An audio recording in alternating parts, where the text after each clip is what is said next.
G'day everyone, I'm Smokescreen and welcome back to another video, and here we go with the FIA Manufacturer Series combination from a few weeks ago. If you don't know why there's been such a lengthy break, I do recommend watching my previous video as I explained the reasons in there. All you need to know for now though is that I am back and I'm getting through the races that I did in the interim between videos. But here we go. This is the one basically I've been waiting for. Basically Toyota's strongest race of the season, Laguna Seca in Group 4. It's about the only place where the Toyota 86 is the meta car. We're going to go out for the qualifying session. However, now we kind of got stuck with this Bray guy. I think I made the mistake of going down the inside of turn 11 to try and get ahead of him for qualifying. He kind of didn't like that and tried to re-overtake me, so it was a little bit awkward as we're racing on the qualifying lap, which I don't want to do, and I'm getting held up massively here. I run in the back of him there, and I just decide, you know what, it's not worth it. It's not worth wasting the time. We've only got 5 minutes to get a qualifying lap in, so it's not worth wasting the time, you know, fighting with somebody on your qualifying lap. But we're going to go out for our qualifying lap now. So we finally get ourselves some nice clear air around the final corner. Let's go. Track guide for Laguna Seca in Group 4, at least in the Toyota 86. So flat out through turn 1 easy, and then looking on the right hand side, looking for the number 3 board, braking just a minuscule amount after it to try and meet that apex slightly later around turn 2. We get onto the power nicely, and then coming up into turn 3, looking on the left hand side, just on the little drain on the outside of the course there, braking and turning in for turn 3. Turn 4 is just lift off the throttle on the exit of on the end of the curb, and we just turn in and get through there nicely, no brakes. Then coming up towards turn 5, looking on the right hand side, just as the Gran Turismo banners on the crash fences start, braking on that and getting around there nicely. Then coming up towards turn 6, we've got the slipstream off the back of Iron Mask, right hand side, number 2 board, dab of brake and chuck it in. We smash the curb, and that's really no good for there, but we've going into the slipstream again of Iron Mask up the Rahal straight, braking just on the number 3 board for the corkscrew, and then trying to get it in 3rd gear. Get onto the power as early as you can and cut as much as you possibly can, then turning in just on the start of the curb on the right, and then trying to meet that apex at the middle of the curb. Don't touch the gravel on the exit. Number 2 board on the left, braking and turning in, trying to roll the speed through turn 11. Beautifully done that time, and then coming into the final corner, braking just on the number 3 board, meeting the apex, but don't smash the sausage, and into the slipstream of Iron Mask. We'll see what it is as we head up towards the line. A 126.3 puts us in provisional 3rd position, right behind our teammate R4M Redpath. So we're going to be doing everything we can to try and work together with him. I'm playing dumb here. You've read the title and seen the thumbnail, haven't you? So I think you already know what happens. But starting in 3rd position, of course, very good position for the race, and we're just going to be trying to do the best we can here, obviously. But as for now, let's just enjoy the Manufacturers Series introduction.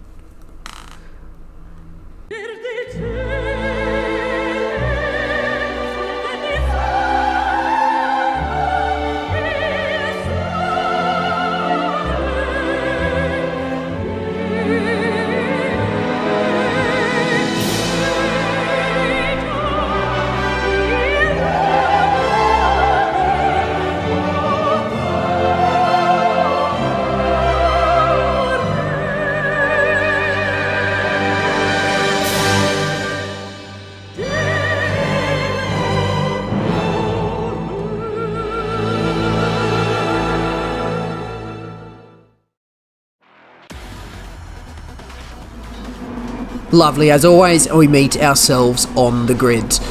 So, this race has come up a couple of times before in previous Manufacturers Series.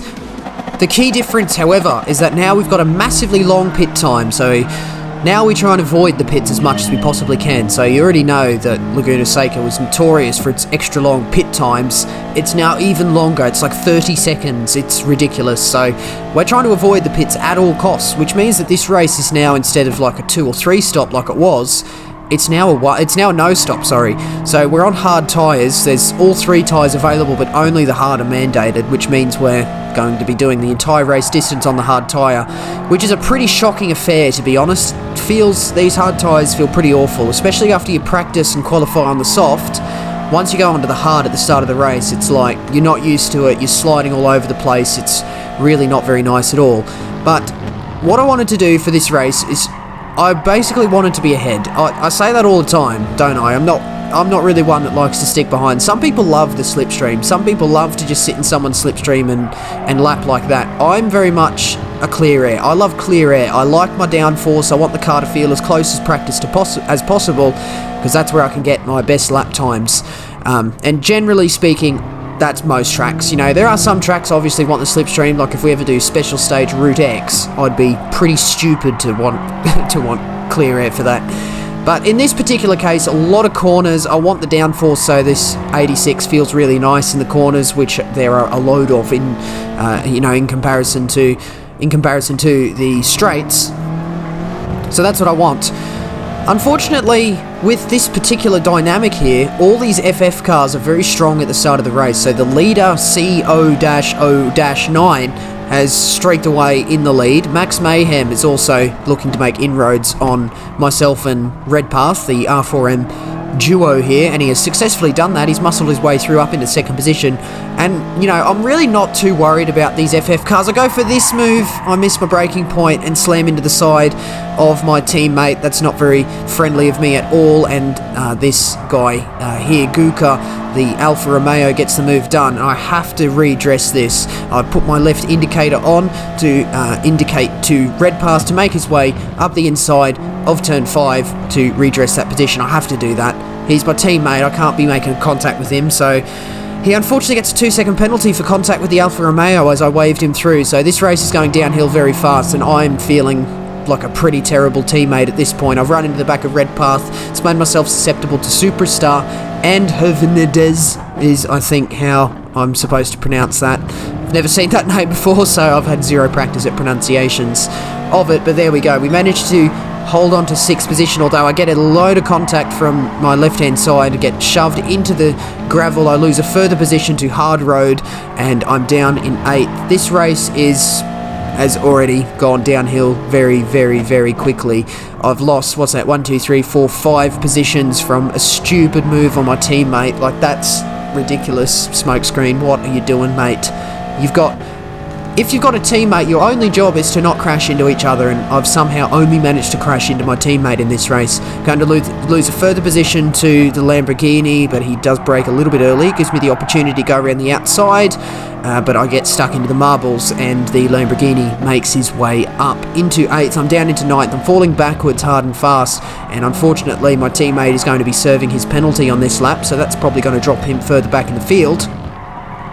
That penalty, of course, would never happen if I didn't run into the side of him, so, you know, it's pretty disheartening for me. You can see there he is, ghosted on the inside. Speaking of the inside, I'm going to send one up there on the Lamborghini. I'm going to try and get this move done. Handling circuit, I want to be ahead. Even though I'm poor on the straights, I still want to be ahead, because overall, over the course of the lap, I'm the faster car compared to the Lamborghini, which we successfully managed to keep that position there. He's going to have my slipstream as we head up Rahal Straight, up towards the corkscrew, and but unfortunately he does not get close enough to get that move done, so I managed to keep this position here. He runs to the back of me on the exit of the corkscrew, and it gives me a good opportunity to make some ground through Rainy Curve. You can see I get the power down beautifully, and that Lamborghini drops out of the radar.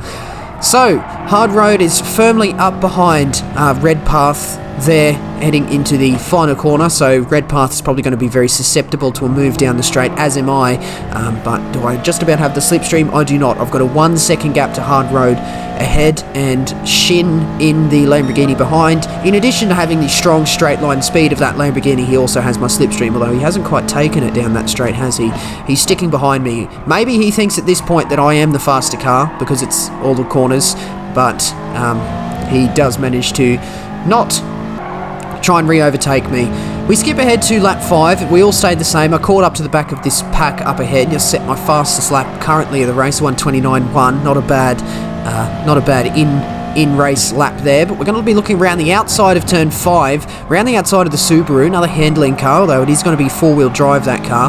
And we managed to hang it round the outside. We still haven't got the move completed, but I'm going to go for the move at turn 6. I brake early in hopes to get the cutback, and it absolutely works. A treat. He gets a poor exit, going, trying to run too deep, trying to outbrake me, and we managed to get that move up into 7th. Puts us behind our teammate Redpath. So what I want to do is catch up to the back of Redpath and basically just bump draft him to any further positions, or maybe if I can go for the move, I want him to bump draft me.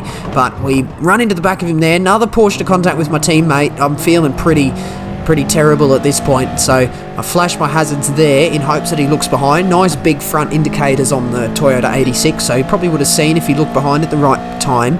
But coming in towards turn 1, we're going to be getting onto the brakes nicely, meet that first apex. Redpath runs deep. I try to look up the inside to try and get past him, and I just nudge the back of him, and he's sent onto the gravel and spinning. Look at this, up the front. There's contact! And that sends Lowndes off. Incredible. The teammates made contact. This is what rock bottom feels like. Smokescreen, you blithering idiot. You've got one job when you're racing a teammate, and it's to not hit them, and I've hit them 3 times. Oh man, I took that pretty hard, to be honest. I was absolutely just sulking. After that, I was like, mate. Like, I know R4M is not a real team, but we're both sporting that sort of prefix on our PSN ID. You know, people see 2 R4M and go, okay, well, they'll probably work together. It's, you know, you don't want to see 2 teammates crashing into each other. Even though R4M is not an official, clear-cut, you know, official team, it's like, well, you know, I've chosen to put the R4M there, so is he. You know, we're going to try and work together. But, you know, unfortunately, I think I just went way too aggressive. That's the only excuse I've got, the only reason I've got. I end up crashing on the exit of turn 6 on lap 10, so I just think at this point I felt too guilty being ahead of my teammate by any stretch, so I just thought, you know, I've been there, this race has gone down the drain, I'm going to redress this. You know, I know, you know, some people think, you know, don't self-penalise, but I think this is a very extreme case, and I have taken it pretty hard, the fact that I smashed my teammate off the track. I took it pretty hard, and I think the only way to sort of try and attempt to sort of patch up the relationship there was to try and redress, because I didn't get a penalty. I definitely should have gotten a penalty for that. Because if you think about, like, in real life, in, you know, the Supercars Championship, smashing another car off is 15 seconds. So, you know, 15 seconds added to your race time or added to a pit stop is what that does there. So, you know, the fact that we didn't get that in real life probably would have been 15 seconds, so we can at least pretend we're in a simulation and just take the 15 seconds. The iron mask gets a little bit sideways, overcorrecting after grazing the gravel on the exit of turn 6. We get that position done, and we now find ourselves on lap 17. We're in 11th position with Redpath ahead, and he is now engaging in a battle with OGS Racing, driving the Scirocco, who has got very poor tyre wear at this point, so he's making mistakes. He goes for the Ram on the R4M. I'm not waiting up for that. I was not involved in that. I'm going to take that position. I'm not waiting for Redpath now. If it was my fault that he ended up off the track again, I would have, but that one wasn't, so I'm going to stick ahead of him. At that point, we managed to catch up to the back of Rosmo, but because we don't have the straight line speed, there was no opportunity to get that done, and we come across the line in 9th. We actually set our fastest lap on of the race on our final lap, so really goes to show our pace in that race was awful. On the point where my tyres were most worn, I set my fastest lap, so, you know, really disappointing race, and Redpath ended up in 17th. I don't know where he could have been if I didn't sort of smash him off at the start, but, you know, it's very unfortunate. I took that quite hard. I was pretty hard on myself for that, but I sent him a PSN message after to try and just say, look, I'm so sorry, I wanted to try and work together, but I needed to be ahead. I just went too aggressive, and he didn't answer, but, you know, I've at least sent it, and, you know, it is what it is. We're just going to try and move on. He's not in this race, so I can at least kind of forget about it. So that's exactly what we're going to do. Hello. We come into the next race now, and this Mercedes comes out of nowhere on the out lap. But we're going to go for the second slot, so I obviously had to go again, and here we go on the start of the qualifying lap. We finally get ourselves some clear air. I think we're giving this McLaren a slipstream, but he's holding up the other Toyota behind. That's not going to be good. So we're just going to monitor this. We smash this curb. We just clip that curb, and we just go 4 wheels on the grass. That's no good for the tyres. So we completely bin that off. There's no point wasting time with dirty tyres. So we're going to cancel back to the pits and go out for another qualifying run. Hopefully we can get a better lap this time. And at the end of that qualifying run, it was a 126.3. Again, another 26.3, although marginally slower than my previous one. But it puts us 9th. We're up behind Chupagetti in another Scirocco. So he's going to be very strong off the start. He's of course going to drop off towards the end. So if he does drive away from me at the start, I'm not too concerned about that. It's at the end of the race where I want to try and sort of make that time back up. We start in a very awkward spot, just about on the exit of the hairpin. I try to keep 100% throttle, but the tyres just have no warmth in them. They've got no grip, and we, slam it sideways. And then coming into the braking zone here, we go a little bit too wide, so the tyres still coming up to temperature, and I've just exceeded their limits. And we managed to get ourselves a half-second track limit penalty. That's no good. So we've got Meta 7 gear behind. He's in another Scirocco, so Volkswagen proving to be a very popular manufacturer's choice. So this race is also not going too well. And we get through the final corner, heading on to the main straight. Metagear has the slipstream. He doesn't quite get close enough to make the move into turn 1, but he obviously is thinking at this point, I'm serving a penalty, so he's going to try and get past. I'll move to the inside to attempt to defend this position, and I think I successfully do such.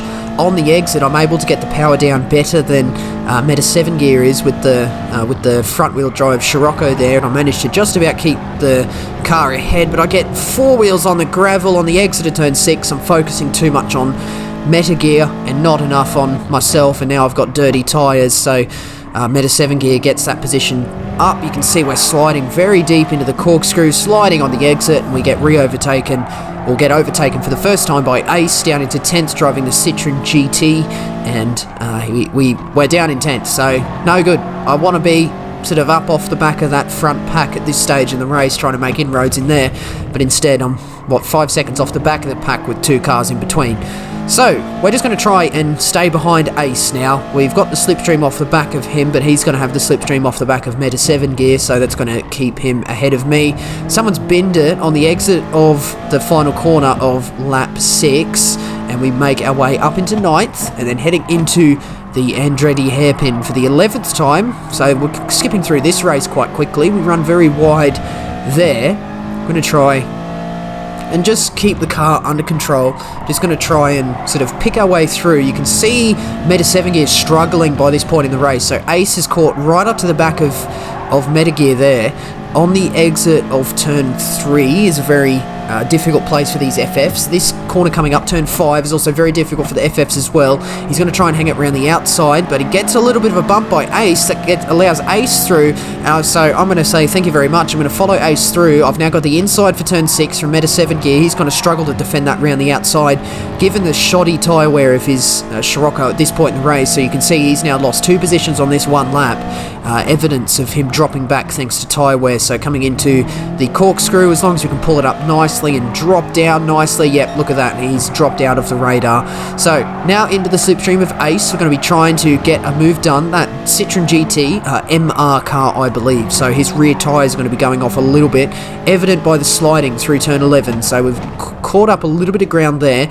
Looking up the inside, looking for a move. It puts him off and he goes a little bit wide at that final corner. I managed to meet that apex a little bit better than him, but I'm not going to be close enough to get this move done. We're going to be sticking in the slipstream, heading down the main straight, coming into lap 12. Basically, we're just going to try and be as close as possible on the exit of that corner. There's no real way the Toyota 86 can get a move done at the end of the straight, even with slipstream, but it's basically just limiting the damage, so just be as close as possible to keep as close as possible, basically. Coming into the first turn, the Citroen goes very deep on lap 13, so I think he's struggling with tyre wear at this point. My tyres are actually not looking that great either. I've got a very large portion of front right tyre wear. but we're up right behind him. My best opportunity is get a good exit here, which I do, but he's right where I want to put the car, so I have to come out of the throttle, but I've managed to just grab a little bit of slipstream, and I think I'm just about close enough to send one up the inside of turn 5. The following corners are left-hander as well, so I've got 2 consecutive inside corners, but I think that one corner was just enough just to have the grip up the inside, and I managed to get past that Citroen coming here, and he has followed me right to the edge of the track, but just overstepped where I put my car. He's trying to follow me, and it's come off second best for him. So I've got no real pressure from behind. There's no reason Metal Gear is going to catch up to me again, given his tyre wear at this stage in the race. But we're just going to focus on Chupagetti and Heidebon now for 5th and 6th. So Chupagetti, FF car once again. He's going to be struggling with tyre wear. I'm not really that concerned about, about Chupagetti keeping this position. He's got 4 laps to go, 15, 16, 17, 18, that is over 4 laps to go, with shoddy tyre wear. I'm in the 86, good handling car with good tyre wear. I'm really not that hopeful that Chupagetti is going to be able to defend from me for 4 laps. He gets himself another half-second penalty on the exit of the corkscrew there, obviously struggling with the amount of tyre wear he's got in that Scirocco, so he's going to serve that. On this coming lap, we're going to grab his slipstream into the final corner. Someone's actually in the pits. I think the leader started on soft tyres, either accidentally or purposely, I'm not too sure, but he's pitted, so we've all made up that position. We're now fighting for 4th and 5th instead of 5th and 6th, so we'll take that. 28.5 fastest lap on lap 14. That's not a bad fastest lap, but it just goes to show there's just so much more pace in the first part of this race, because if I'm setting my fastest lap on lap 14, and fastest lap by a lot, 28.5 as opposed to some of the 29s I've been setting, so really a lot of time still in this race, and I was getting stuck behind a lot of people. I'm stuck behind Chupagetti at this point. I've just got to be patient, just got to wait for him to serve this penalty. You know, it's a lot different watching your perspective after than it is in the race situation, because I know I felt like I was getting stuck behind people for so long, but then in the commentary that I'm watching, in the sort of spliced edit that I'm watching now to provide you commentary, it's like I was stuck behind him for 2 corners, but in the race it felt like an age, and I could just feel the time hemorrhaging from my race. But we're now dispatched Chupagetti. I've got no real concerns that he's going to re-overtake me, because we've got the corkscrew, rainy curve, and turn 11, which are sort of grip limited corners, so that one there, and then this corner here, we're right on the edge of grip. You know, we're really leaning into the tyres, so Chupagetti's going to struggle. He's lost a tenth there. He's probably going to lose a further tenth. Yeah, that gap has opened up to 5.5 tenths by the exit of turn 11. So I'm not concerned about Chupagetti overtaking me at the bottom of the straight. I've also got the slipstream of Heidebon, so you know, I'm going to be able to easily defend this position from Chupagetti. On the exit of the final corner, Chupagetti drops to almost just out of slipstream range, but he grips up just in time. But we are now going to be focusing on Heidebon, because Chupagetti is not able to get that move done at turn 2 as predicted. So it's now a 2-horse race for 5th position, and that gap to the leader, 17 seconds, I'm not sure whether Capicom has pitted, or he's yet to pit or something, but he's absolutely run away with this. But let's continue on. We're still setting a blue sector on lap 16, so there's so much pace in the early stages of this race. I was really sort of beginning to think like I can do so much better than be fighting for 5th. I mean, there's more cars just up the road. I think there's 2 cars, 3rd and 4th, podium positions, you know, a podium paying position just up the road, maybe 7 seconds up the road, not even 5 seconds. Up the road, so I definitely think there's, you know, the potential for a better result than what we're fighting for here. But we'll just focus back on this race now. So Dodge Viper is going to be much better in the straight line, but it's not going to be as good in the corners. I know that car has, you know, quite strong front tyre wear, so he's going to be struggling through these long corners. My tyre wear is not that great either, but I'm a handling car, so I think I do still have an advantage.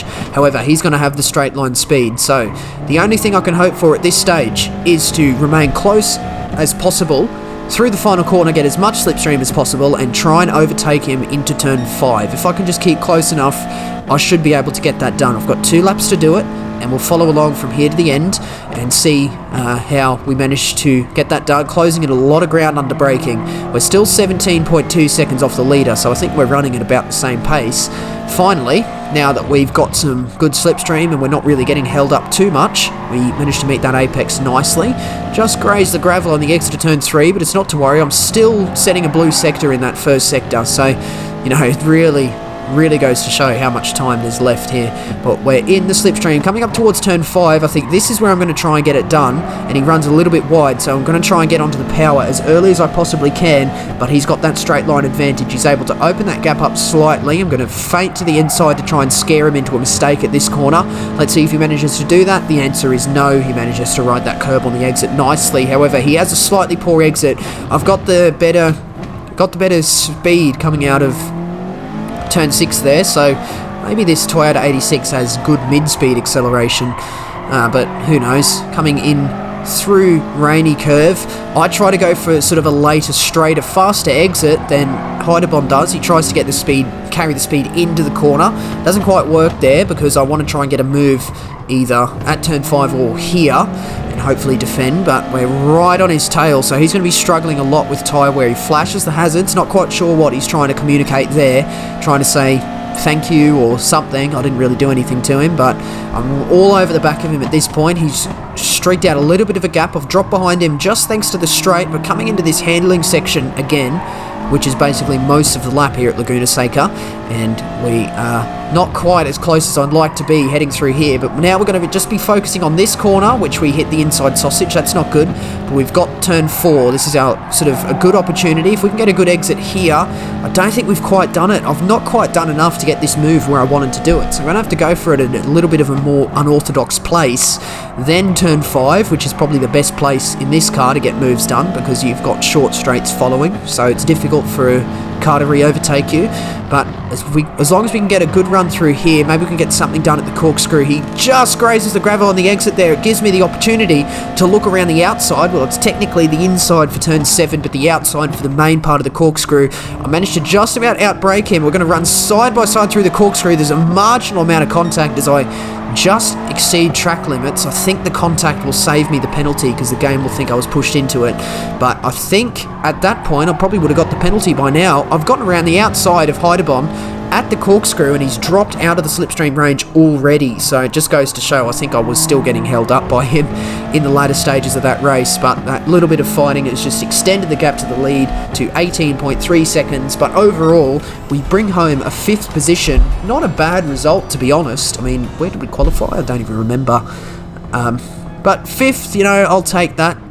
But I did discuss in that race quite a bit that I was getting held up a lot, and the fact that I'm setting blue sectors in sort of the last few laps, it just goes to show how much more pace I could have done with more tyre wear. I do get 234 points for that round there.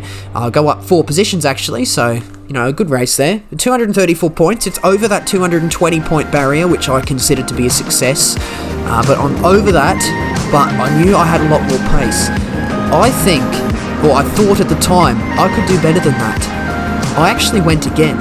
So, what you're going to do is keep an eye out tomorrow for the second instalment of this Laguna Seca round here and see if we manage to improve on that result.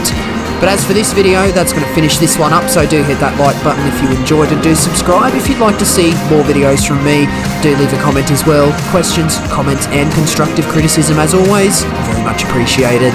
But that's going to be the end of this one today, and that means that is it from me. So once again, I do thank you very much for watching. See you later.